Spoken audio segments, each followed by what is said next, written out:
Hello guys! This is Loves Me Channel. Ayan, nakikita nyo ang bilog-bilog na ito guys. Ituturo ko sa inyo kung paano gumawa ng masarap na gemat. Yan ay traditional na sweets dito sa Saudi Arabia. Lalo na kung Ramadan, madalas po yung lutuin. So guys, kung gusto nyong matutunan kung paano ito lutuin, tara let's! At ituturo ko sa inyo kung paano nga ba. Yahoo! Hello guys, ay gagawa tayo ng gemat guys. Samahan nyo gumawa ng gemat. Dahil ang amo ko ay pupunta daw sa mga kaibigan. So, kailangan ko gumawa ng gemat. Gagawa tayo ng 2 cups. So, 2 cups of all-purpose flour guys. Ayan, meron tayong 2 cups of all-purpose flour. So, lagyan natin ng konting sugar. 1 tablespoon na sugar.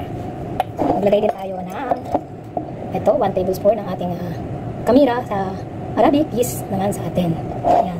Maglagay din tayo guys ng konting salt. And kailangan din natin maglagay ng corn flour para medyo crunchy ang ating gemat. Ayan. Arabic sweets guys. So lagyan tayo ng mga 4 na tablespoon ito. So yan, 1, 2, 3, and 4. So yan guys, lalagay din tayo ng cooking oil. Ayan, 1, 2, 3, and 4 na tablespoon din ang ating cooking oil. Dahil wala tayong milk powder ngayon, ubusan po kami ng milk powder dahil niluto ko na nakaraan. So yan, ilalagay natin na yogurt, 1 cup ng yogurt. So yan na siya guys, naipagalo ko na lahat ng ingredients. So kailangan natin malagay ng tubig, pero wag nating ibigla yung ating tubig, konti-konti lang. Yan. At ihalo natin hanggang sa magsama-sama ang lahat ng mixture. So kailangan natin magdagdag ng tubig dahil hindi pa siya okay guys. Yan. Balikan ko nga pala yung gamit kong tubig guys. So ayan guys, ganito ang consistency yung ating hinahanap sa ating ito. Ayan. Yung halos hindi siya babagsak. Yan. So guys, takpan lang natin yan. Mga 45 minutes bago natin yan lulutuin. So see you mamaya guys. So takpan muna natin yan guys. Mamaya magkita-kita ulit tayo. After 45 minutes, 1 hour. Ayan, welcome back guys. Ayan, after 45 minutes, 1 hour na yata. Let's check. So ayan na siya guys. Check natin kung kailangan natin lagyan ng egg or okay na siya. Mukhang okay naman siya guys. Okay na siya. So ayan guys, hinalo-halo ko siya ulit. Ayan na, nalabasan. So ayan guys, meron tayo dito ng gloves. Ayan, gagamitin ko ito para sa aking kaliwang kamay guys. Dahil yung kaliwang kamay ko gagamitin ko sa paglalagay ng gemat. Siyempre meron din tayong ito, may mantika at natin gagamitin kutsara. So nagpainit na rin ako ng mantika guys. Ayan, ready na. Ito paglalagay natin, ayan, strainer siya. Ayan guys, nakikita yung ating mantika. Nalagyan ko na po yung ating kamay guys. Ayan.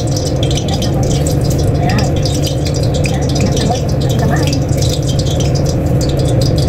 Ayan, tayo gagawin guys. Ang gagawin natin ay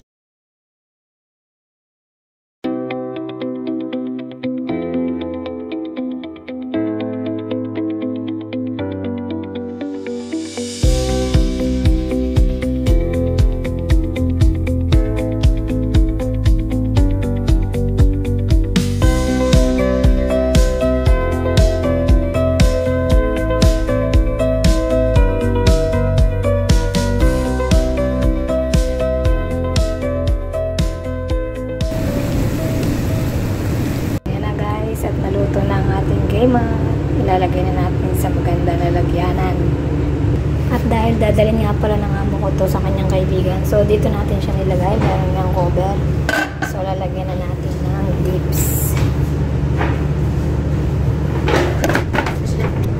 Ayan, ito nga pala ay dates. Ang tawag nila dito ay dips. Gawa kasi ito sa dates guys.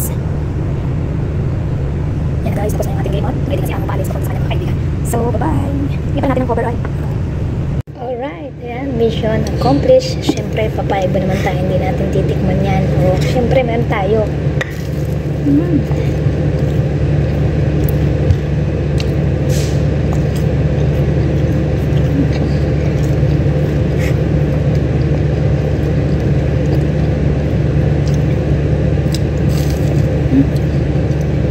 Malutong yung labas niya, crunchy. Ayan. Tapos, malambot yung loob.